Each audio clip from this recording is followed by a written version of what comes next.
Welcome to the Slop Temple. We pray this video helps. In this video, I will compare Blender Render GPU versus CPU. We will explore the core differences in how these components process rendering tasks, helping you understand their unique strengths.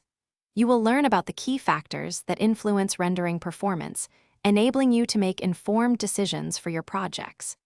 This comparison will guide you in optimizing your workflow for efficiency and speed, regardless of your hardware setup. GPU rendering, often called the speed demon, leverages thousands of cores for parallel processing. This allows it to handle numerous calculations simultaneously, leading to significantly faster render times for many scenes. For instance, a powerful graphics card can render complex animations up to 10 times quicker than a high-end central processing unit. This efficiency makes it ideal for artists prioritizing rapid iteration and quick final outputs. While GPUs excel at speed, CPU rendering offers distinct advantages in reliability and versatility.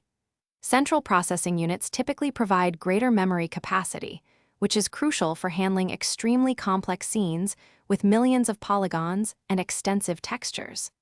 This method is often more stable, reducing the likelihood of memory-related crashes during intensive renders.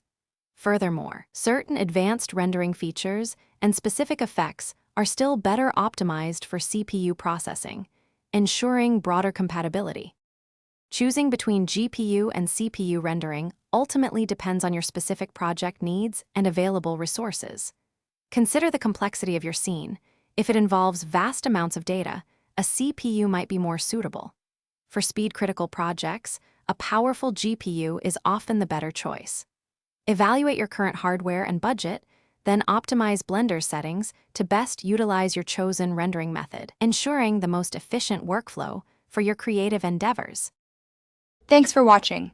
Consider subscribing if we helped you.